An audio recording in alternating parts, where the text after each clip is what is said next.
Ita laaroɓe amin jaɓɓama ha nder taskaram amin ɗam geendam.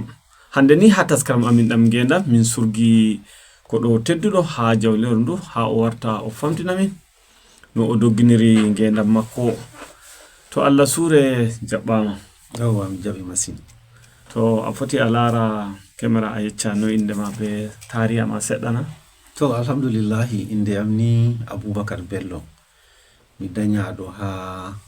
wuro bi'etengo Jogoli nder tayre hukuma pamara yola fombina ha nder jiha Adamawa. Nden mi jangi bo Jangirde primary ha ton ha Jogoli Fulani Primary School. Nde mi timmini mi yehi secondary ha TC yola wonti Jangirde nde ɓe mbiyata Government Junior Secondary School TC yola. So nde mi timmini fahi mi yehi mi jangi Jangirde senior section ha Yelwa Government Senior Secondary School je jotta ɓe mbiyata Aliyu Mustafa College. So nde mi timmini totton mi yehi mi jangi Jangirde Elton Lawyer en wato College for Legal Studies. Mi jangi fannuwol common law, mi heɓi diploma ha totton. To nde mi heɓi diploma ha totton kadi sai mi dilli Jami'a jiha Adamawa gonɗum Mubi wato Adamawa State University ha Mubi. So mi jangi hedi yebre kuɗe gwamnati ko ɓe viyata Public Administration. Mi timmini ha hutande 2010. To ha hutande 2011 sai mi dilli jaggangol leddi kadi NYSC ha jihawol Kaduna. To do mi waɗi kuɗe jaggangol leddi je nduɓu woru. Mi jaggi bo wato ha hukuma hokkowal andal goppal aranal wato Kaduna State Universal Basic Education Board. Wakkati mai office mai ɗo ha Abubakar, wodi fattude fere a Kaduna ɓe viyata Abubakar. Ha Abubakar office mai woni, amma jotta ɓe eggini ɓe warti ɓe ɗo anguwar Rimi. To ha totton mi jaggini leddi je nduɓu. To nen to a jagginan leddi bo wodi kuɗe fere ko ɓe viyata CDS wato Community Service. Community Service a laran wato hedi wakkere a wallitirta leddi ma, nden bo a wallitiran on hedi hukumaji je gwamnati ko a naftira ko a waɗa hedi NAFDAC ko a waɗa hedi wodi ko wiyata nema wato hukuma balla jawka. Yowa woɓɓe fere ɗo waɗa hedi wakkere yewre shakol habaruji, woɓɓe to min mi waɗi hedi wakkere hukuma honno wa Muslim ɓe wiyata EFCC. So to mi waɗi CDS am. So nde mi timmini jaggangol leddi ma ha hitande 2012 wato 2012. So sai mi acci Kaduna sai mi hoti Yola. To nde mi hoti Yola ha lewru December hitande 2012 mai sai mi heɓi kugal be sare cakol habaruji, company wa cakol habaruji Gotel Communication. To ha wakkati mai mi fuɗɗi kugal be Gotel Communication. Mi huwi be Gotel Communication ha yahugo duuɓi 7. Onande sai mi acci kugal be maɓɓe. To nde mi acci kugal be maɓɓe sai mi warti Abuja. So jottani miɗo huwa be wato sare radio maral fadala morde leddi Abuja FCT je viyata Abuja Broadcasting Corporation, aso radio and television ha Abuja to ton huwata jotta. Amma ha mi lornama ɓawo seɗɗa wakkati a wi'a ɗon huwa ha Gotel, ɓawo hidde ko a acci Gotel wodi kuuɗe fere seɗɗa ɗe a huwi ha Ƴolam tammi a woytiɗe kanje fu. Wodi wato kuuɗe seɗɗa ha hitande 2017 mi heɓi kugal be gwamnati jiha Adamawa wato office je head of service. So mi huwi totton bana lebbi seɗɗa. So amma wakkati men nde ɓe hoƴi amin kuuɗe mai wakkati gwamna bindowo on woni dow laamu. So nde bindowo hoƴi amin kuuɗe lebbi seɗɗa min huwi. Nde ɓe waɗi zaɓe o do'i, nde gwamna mo wa'i koral kesum wato Ahmadu Umaru Fintiri nde wari o wi hanko o anda amin sai o jaɓɓiti amin. So accu non bo wakkati mi jaɓɓitande kam ɓe okki on kaɓɓana ko wala sam ɓe jaɓɓiti amin tan, jaɓɓutuggo amin ma wala ɗerewol ho kana ɓe hoyi amin be ɗerewol. To amma nde bari ɓe jaɓɓitanamin bo wala ɗerewol. ɓe jaɓɓiti tan o wurti tan habci e cakol habaruji o wolli o wi ɓe hoyi daga kaza warugo kaza o jaɓɓiti ɓe so na banni ɓe jaɓɓiti amin to nde mi nanima wakkati me bo mi ɗon no waɗa no woodi taskaram feere de social investment programme je abdiɗo leddi ɓamajo Muhammadu Buhari wangini to mi ɗon no waɗa no ɓe ɗo wi'a ɗum empower so kadi mi ɗon na empower en tax min ɗo wurta yaha finditina himɓe haala yoɓugo ceede jomorli musamman marɓe shagoji marɓe babal waɗugo luuɓe banni min ɗo wurta hajjiya adama ngam hukumaji pamay nogas e goo hajjiya adamawa pamay min wanci wakkati min waɗata may ngam empower may woodi fannuji ɗuɗɗi to min ɗo hedi en tax ɗo wato ɓe finditinta ɓiɓɓe leddi holla ɓe hummiɗinaare yoɓugo haraji yoɓugo jomorgol so kanjum on min huwi to kanjum bo min huwi ha warugo mi huwi kanjum ɗo ha warugo ha yahugo duuɓi ɗiɗi bako nane ma ministre Kemi Adeosun hanko on wangini ɗum to nde o dilli ɓe wartiri ɗum ha les office Sadiya Faruk wata yewa to nde Sadiya Faruk haddo Sadiya Faruk on sai ɓe wakkere amin sai timmi so nde mi huwi ɓe kode radio bo wodi kode radio Abuja mi waɗi correspondent maɓɓe ha Ƴola miɗo yerbina ɓe rahoto miɗo Ƴola so wodi bo kuuɗe ni wagare ni je mi doggini seɗɗa bako mi warta Abuja to hidde ko nden laaroɓe amin on ɗo gondi be taskaram geendam ha les wato daldal YouTube amin andiraɗum Dandes Media ngam may to on ɗo gondi be amin se on gaɗa subscribe on gaɗa like on gaɗa sharing ngam kanjum on wallata min loro min gaddana on taskaram goɗɗam kesam nyande go to Abubakar Bello nde a wolwi jotta a warti Abuja aɗo huwa be Aso Radio an kam a wi bo a jangi ko larani haala ko larani kuuɗe admin nden bo a warti Jaydiyankeejo to no waɗi ha hotini kuugal Jaydiyankeejo to wato komi hami lora daga ɓawo wakkati mi fuɗɗan kuugal ha gotel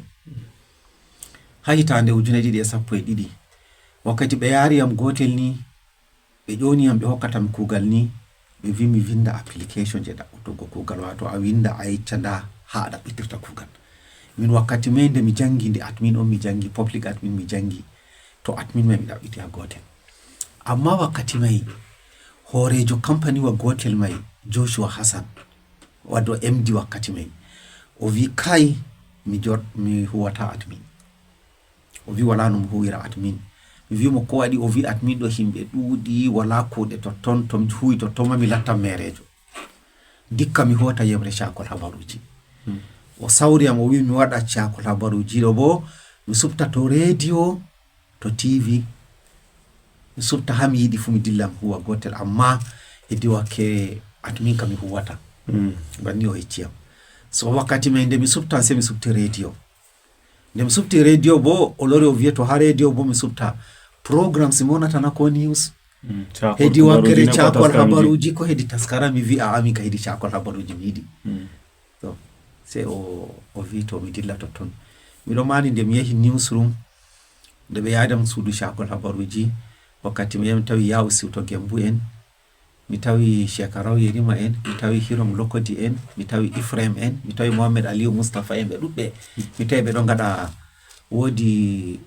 meeting ɓe gatta fajiri je ɓe wiyata reportorial meeting before reporters wurta nasta wuro ya ɗaɓɓita kubaruji je ko ɓe gatta ñalade nden so nde mi yehi mi nasti meeting mai mi jooɗi meeting mai mi anda ko ɓe bolatama mi wonnana ɓe ɗo wolwa amma mi anda ɗime ɓe waɗata wontano ɓe ɗo wolwa to andi to a meeɗay nastugo hunde waddima nange caka so nde mi jooɗi to nde ɓe timmini sey ɓe Shekaraw Yerima ni miɗo mandi Shekaraw Yerima wiyam ko waddi yam haɗɗo ngam o wowino laarugo am ha babal sorugo nyebbam ɗon no huwano ha kon el mi ɗon no sorano nyebbam ko waddi yam haɗɗo wimo ɓe hoyam kuugal ɗon o winde nde ɓe waddima babal cakol habaruji wimo o wi kai loru ha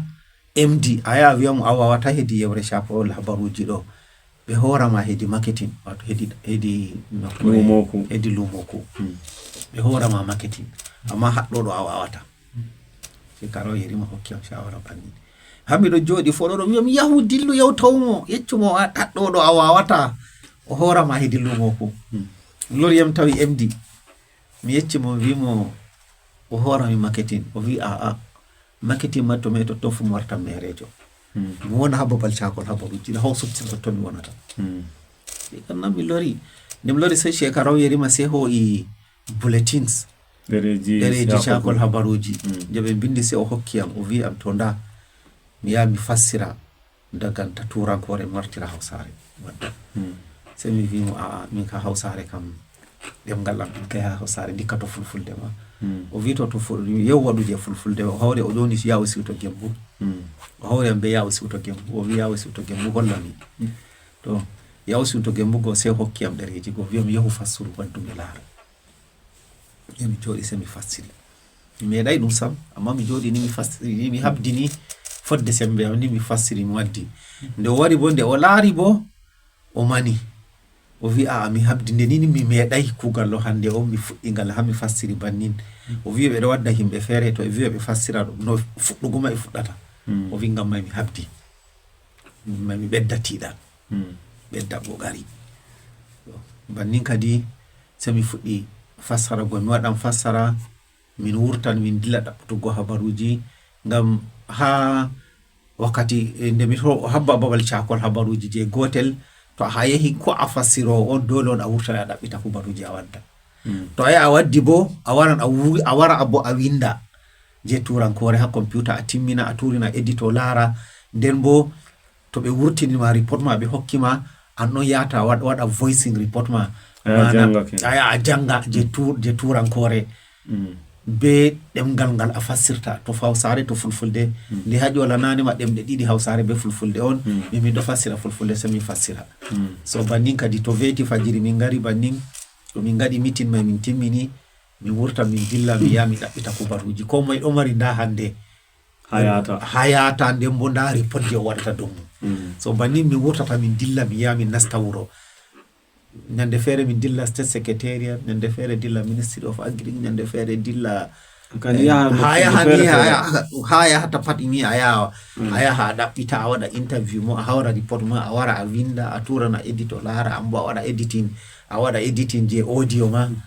wato amanane ma wawi computer na computer do mi wawi dum sedda na sosai ba ngam wakkati mi do wada kugal jaggungo leddi mi wadi computer academy ha Kaduna mi wadi certificate wadi diploma ton so ha diploma mai mi be ekkitina mi computer mai mi wawi amma na sosai ba ha jungo bendi kani sende mi fuddi kugal cakol habaru jagotet do jungo bendi amma je to do kam be holli wadi training ami be holli amin amma mi yata mi wawi ha jungo bendi mi andi doni sende mi wari mi fuddam kugal cakol habaru jido de yike ha gotel ko huwata fu be computer to a windat habaruji ma ha computer a windata to a wadan editing ha computer a wadata kala ko a wadata fu ha computer nyande go fere habaruji je a wadata mai ma dole se to a nasti internet aya a wadi browsing ha kujeji fere a lari nde a beddina habaruji ma sembe to bannin de yike de weti fu ado do mai to bannin ha jungo wari bendi do mai ha goddo wari o wi amma jon tan de warti Abuja bo kugal cakol kubaruji mai kuwata na ko do kuwata mi do huwa kugal cakol habaruji amma ha mi woni ha aso radio do hedi be ho idam ka hedi admin on wato hedi mi jangiri amma bo wakkati fere min do nasta hedi yebre cakol habaruji mai fu min do nasta min do wada program min do wada kujeji fere ni hedi mai to amma no a dogginiri ngurdam ma kam daga ko fuddi kam moy on wadi ko yobango ma makaranta ha yotti ha hebi degree arandewa do wato daga wakati mi andini mi do primary dottijo amon janginiam secondary dottijo amon janginiam mi yahan makaranta mi ya mi janga mi heba siwtare mi wartam do sare mi ya warti a joda tan are to mi hebi siwtare mi warti do dottijo am lati o remowo o duro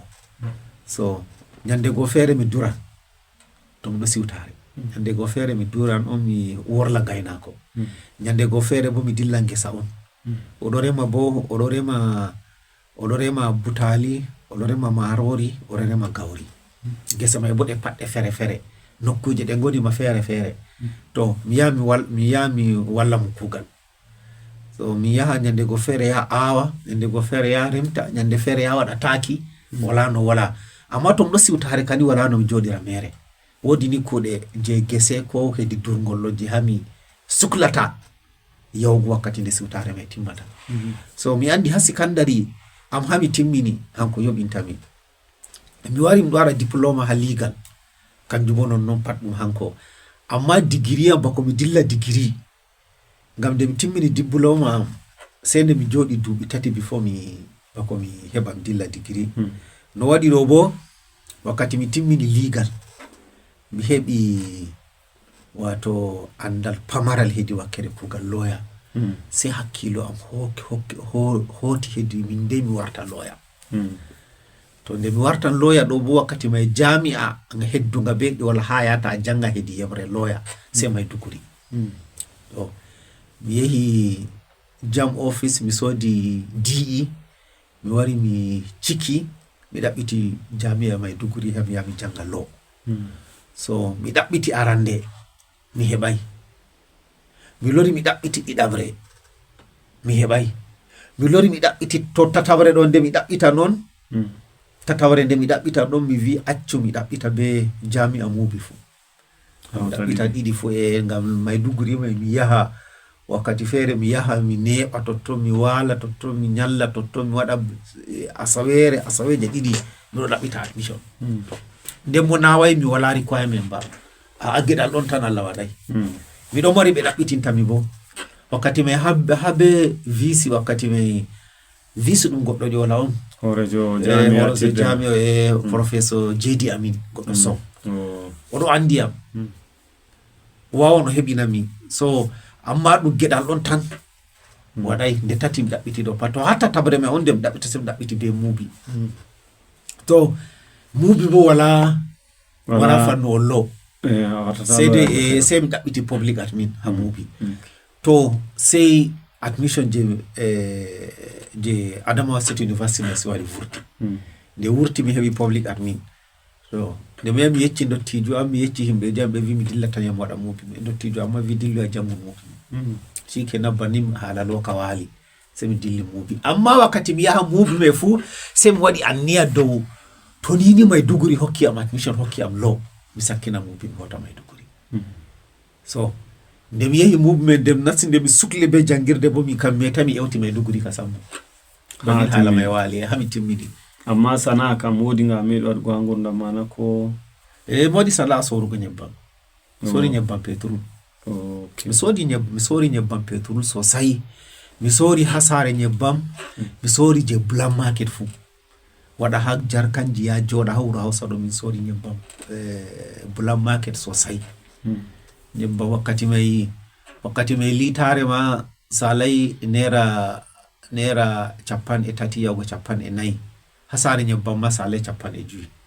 ngam mido ko be wartira ko ta wakkati yara duwa wartira lita nyebbam chapan e jego e juy wakkati mi andi mido sora nyebbam hakon o so nim do sora nyebbam hakon o me bo to nyebbam wala min do lowa hapali wodi je hapali be veta black market min do sora ngam hisa jonde mere ngam andi sare nyebbam na a hebata nde weti fo wi nyebbam do don wodi nyetu kati fere nyebbam may terata warata so wakati me do bo se min sora je pali am to nden jonta bana minani gollobe kuude gomnati dudde don biya jotta ba jonta don de sadirma wadi cede jobdi mabbe acci hewgobe to dum jillibe sana jotta ka wodi sana tan ko ado jodi tan daga jobdi gomnati se jobdi gomnati mi wodi sana aje mi wadata do mari sana aje wato lalari de mi do Abuja mi do mari office je wato je be viata delivery yarango himbe sagoji mabbe fere be warda be jippina ha babal jippol piroje mi yamin jaba a hokka address ma habe yarata mi yara nda cede je ayoba fere ha gure keddude Abuja do min do yara ha Kaduna do yara ha Nasarawa state bana Lafiya bana Keffi do yara bana Talokoja ha Kogi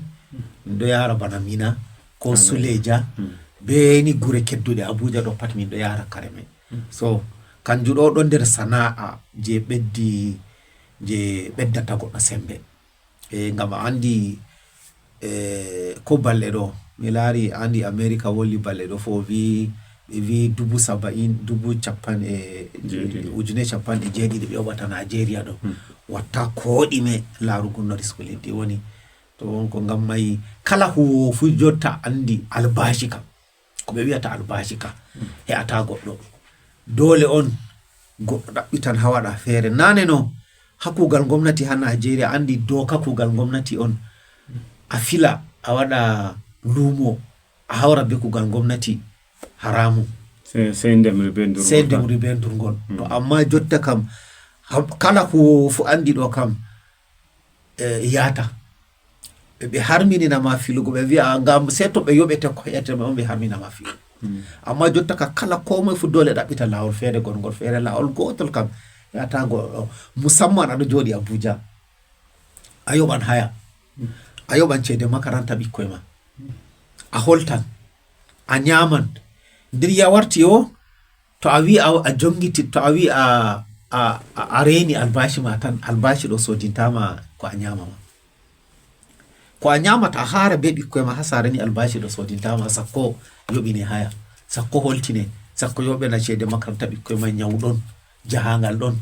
aɗo mari waya, an sodan internet, a waɗa sodan data, a waɗa internet ma